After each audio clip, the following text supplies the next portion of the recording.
Indian batting ഇതിഹാസവും മുൻ ക്യാപ്റ്റനുമായ വിരാട് കോഹ്ലിയുടെ അപ്രതീക്ഷിത വിരമിക്കൽ BCCI ആഞ്ഞടിക്കുകയാണെന്ന് മുൻ മധ്യനിര ബാറ്ററും സൂപ്പർ ഫീൽഡറുമായിരുന്ന മുഹമ്മദ് കൈഫ്. ഈ ആഴ്ചയാണ് ക്രിക്കറ്റ് ലോകത്തെ ഒന്നടങ്കം ഞെട്ടിച്ചുകൊണ്ട് റെഡ് ബോൾ ക്രിക്കറ്റിൽ നിന്നും വിരമിക്കുകയാണെന്ന് അദ്ദേഹം പ്രഖ്യാപിച്ചത്. കഴിഞ്ഞയാഴ്ച ക്യാപ്റ്റൻ രോഹിത് ശർമ്മയും ടെസ്റ്റിൽ നിന്നും വിരമിക്കൽ അറിയിച്ചിരുന്നു.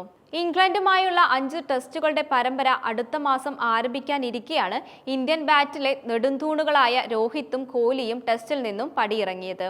ഇരുവരുടെയും അഭാവം ഇംഗ്ലണ്ടിൽ ഇന്ത്യക്ക് വലിയ തിരിച്ചടിയായി മാറുമെന്ന് വിലയിരുത്തപ്പെടുകയാണ്. പ്രമുഖ വാർത്താ ഏജൻസിയായ ANAയോട് സംസാരിക്കവേ വിരാട് കോഹ്ലിയുടെ വിരമിക്കലിന് BCCIയാണ് മുഹമ്മദ് കൈഫ് കുറ്റപ്പെടുത്തിയത്.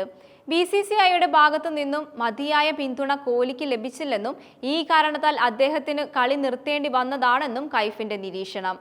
ടെസ്റ്റ് ക്രിക്കറ്റിൽ തുടർന്നു കളിക്കാൻ വിരാട് കോഹ്ലിക്ക് ആഗ്രഹമുണ്ടായിരുന്നുവെന്നും ഞാൻ കരുതുന്നു. BCCIയുമായി ചില ആഭ്യന്തര ചർച്ചകൾ നടത്തിയിട്ടുണ്ടാവാം. കഴിഞ്ഞ 5-6 വർഷങ്ങൾക്കിടയിലുള്ള അദ്ദേഹത്തിന്റെ ഫോമിനെ കുറിച്ചും സെലക്ടർമാർ ചൂണ്ടിക്കാണിച്ചു കാണും.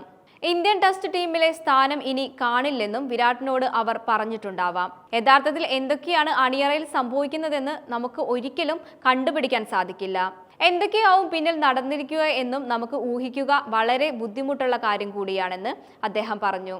ടെസ്റ്റ് ക്രിക്കറ്റിലേക്ക് ശക്തമായൊരു തിരിച്ചുവരവ് നടത്താൻ വിരാട് കോഹ്ലി അതിയായി ആഗ്രഹിച്ചിരുന്നു എന്നതിന്റെ പ്രധാനപ്പെട്ട ഒരു തെളിവും മുഹമ്മദ് കൈഫ് ചൂണ്ടിക്കാണിക്കുകയാണ്. ഈ വർഷം ആദ്യം രഞ്ജി ട്രോഫി ഡൽഹിക്ക് വേണ്ടി കളിക്കാനുള്ള അദ്ദേഹത്തിന്റെ തീരുമാനമാണ് തെളിവായി കൈഫ് എടുത്തു പറഞ്ഞിരിക്കുന്നത്.